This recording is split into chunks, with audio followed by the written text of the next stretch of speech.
Who would have thought back in 2006 that this tiny strip of land would become what we know today as the native plant garden?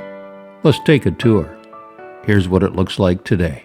Hi, I'm glad you could be with us today. Today we're going to have a tour of the native plant garden. Yeah, the native plant garden here at Cypress Cove, and I've asked my friend Greg if he'd show us through. So before we do that, Greg, tell us a little bit about the garden and why people should come here.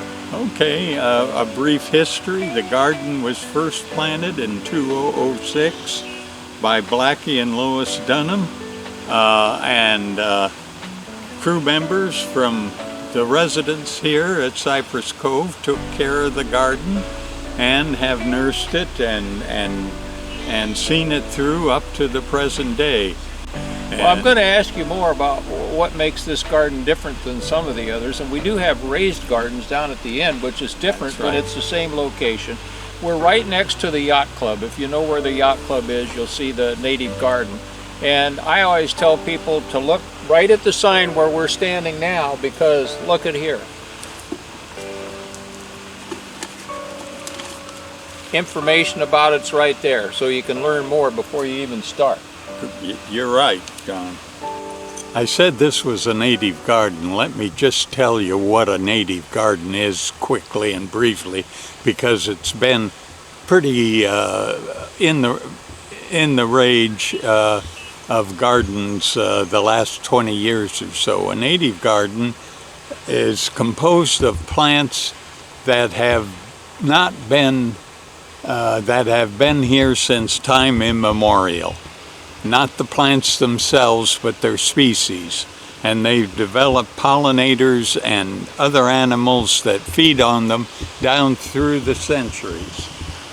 Florida is famous for people wanting to create their own idea of what a tropical garden is, and they frequently take out the natives, and with it the insects and the plants or animals that rely on the plants disappear. But we're trying to make them reappear here. We've got wonderful butterflies and bees. While you're talking, I'm watching butterflies are going right through the camera. They're all over the place. We've planted the garden such that butterflies love it, bees love it. We've got rabbits that hop across your feet down here. And of course at night the place is teeming with raccoons from the preserve across the road here. The little masked bandits. That's right. And when the bushes are bearing berries, the raccoons are up in the bushes tearing them apart, eating the berries. At first I thought they were bears coming out of the preserve. Well, where should we start? What would you like us to see? I know one of the things I appreciate is how well marked you have these different plants so we can see what they are. Carol Biggs deserves all the credit for that. She makes our markers and usually includes some tidbit of nugget of information in them that is useful, hopefully. Show me a couple examples. We're standing right in front of two trees that are flanking the entrance to the garden. On my right is the common green buttonwood, all over the place in Florida. Guess where it got its name? The early settlers made buttons out of the limbs. They'd cut off a limb about the diameter of a button and then drill it and make buttons out of this. This other one is a gumbo limbo tree. It's famous as the tourist tree because its bark frequently turns red and looks like a sunburned tourist. We have leaf drop too, like you do in the fall up north, only the leaf drop occurs in the spring here. And this gumbo limbo was bare a week ago.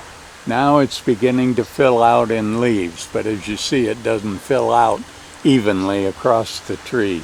All right, that says tea bush. This is the tea bush back here. But then I come here and I'm saying, well, wait a minute. I think this one stake has had a little bit of help. That's pretty colorful. What's the story on that? One of our gardeners was an artist as well, and she made eye-catching things for the garden. You'll see animals painted on flat rocks. That's her doing too. John, I'm going to show you one of the unique things in Florida, and it is not this shell tree.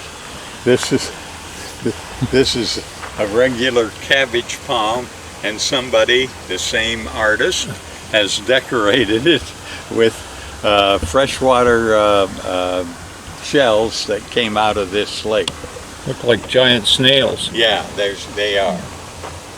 There's a bird that feeds on these specifically, and he littered the shoreline with them. But, as I was going to tell you, this tree is supporting another tree that is taking a ride on it. All right. And the tree it's supporting is around on the other side, and it is a strangler fig, as it's known. A bird has flown in here and dropped a seed in this tree, and it has taken root, and there are going to be roots growing down, and the tree... Is this common? Yes, this is quite common in Florida. Everybody likes to see cotton. Wild cotton? Wild cotton. There's a cotton ball. Now, is it the same as the cotton that's raised, or it's in the family? The cotton that's raised, I'm sure, has been hybridized. This is like a cotton tree. Yes, small. We have several in the garden, and it's a native plant to Florida. So they could have made clothes or something out of that, I imagine. I don't know. It doesn't have a heavy load of cotton on it. They could stuff a pillow. Yeah. We've got Spanish moss for that. All right. John, we're coming up to the celebration walk, which, again, Blackie and Lois built this celebration walk and the memorial square back here, and this is how we fund the garden to buy plants and materials, is by selling bricks that are placed in the celebration walk or in the memorial square. Maggie and Steve Mullins were active gardeners here in the garden. Well, there's a lot of people that have participated. Yes, a brick will run you $100, but you can put up to 3 lines on it, so you can get a lot of information. Usually the best bricks are those that are the simplest. And what happens to the $100 that we pay for a brick? It comes back into the garden in the form of plants, fertilizers, materials of various sorts. None of it goes into our pocket, if that's what you were talking. Well, this is quite lovely. Now, this is a unique plant. Oh, go ahead.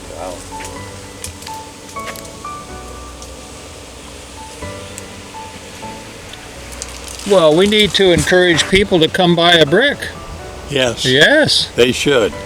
And it'll be a nice memorial to whomever you dedicate the brick to. John, this is one of the most interesting plants in the garden. This is a non-flowering plant, and it preceded the evolution of flowering plants. It's been around for over 160 million years, and this plant is called kunti. And the Native Americans used the roots to make flour out of them, but you got to be careful because they are poisonous, and you need to know how the preparation is done.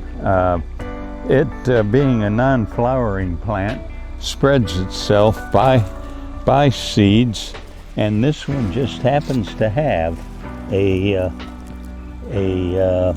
seed pod with it, and you can see the seeds being outlined already on it. This will grow a little bigger, and then the seeds will begin to fall. It'll fall apart, and the seeds will begin to fall under the base of this kunti. And this is one of the most beautiful of the native trees. This is an orange Geiger tree. Blackie and Lois planted this tree. Right now it has leaf drop, so it's kind of bare, but the blossoms are out in all their glory. The leaves will soon come out, and they're such a rich green. Paired with that orange blossom, it is just a knockout. You gotta get down and see this tree where the blossoms disappear. We had these by the gazillion up in Indiana, and yet it's a Florida native as well. Probably an Iowa native as well. Yeah, I've seen them. My wife's father used to make elderberry wine. That was one of his favorites. They wrote a song about that. Oh, did they? Yeah. This is a long view. Long views are very emotionally satisfying, and we wanted to create some of these. Speaking of Spanish moss, Yes, here is a moss gold mine. more resting area, meditation. Yes. John, this tree is a wild tamarind tree. It also was planted 16 years ago, probably. And this is the size of it. We have two of these. I call them the twin tamarinds. Greg, I've had several people ask me to have you tell us about the Spanish moss. I mean, everybody I think is mesmerized almost by it, especially when the wind's blowing, but few of us understand where it came from or how it lives, or is it a living item? So tell us about it. Yeah, Spanish moss is not moss. Spanish moss is from the same genus as this bromeliad that's sitting right on top of this limb. This is the Spanish moss, and it's made up of these fine fibers that grow in length. It grows all the way up to southern Virginia. Another precious view.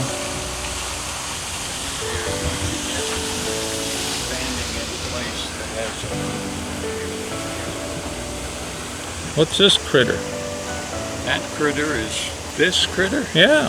That's a bromeliad. In fact, that's many bromeliads in there. This is one bromeliad. We have a number of bromeliads in the garden. I'll show you more as we get down the path. Does this green plant bulging from the tree, is that part of the tree? No, that is also an epiphyte that's growing on the tree. That's called a staghorn fern. And they grow there and will keep growing until they outgrow the crotch they're in and fall down or something to that order. As a result, people have built harnesses for these that they hang from a limb. These can get huge. What's the definition of amplified? Epiphyte is a plant that lives on a plant and does not live off the plant, meaning it simply uses the other plant as a prop. So is that a plant name for same as a parasite except in the plant world? But, you'd call a parasite something that lives off the plant. Okay. It's sucking sap or something. These just live on the plant. On the plant, okay. This is Zigzag Creek, a dry riverbed created to simulate rushing water, of which we have little to none in Florida. What this is, they put out a huge flower, but it only blooms at night. Oh, really? You got to come down here with a flashlight or early in the morning. And as you can see, it likes to climb trees. Mercy sakes. Look where this thing starts. And it goes up this branch here, and then up this branch. Holy cow. And at the end of these spears, if another spear doesn't grow on, why, a flower will bloom. It's big magnificent. white flower, but you've got to be quick. Moss is moving. Boy, it looks like the whole world's trembling. But you get a good feel of the interior of this. Yep.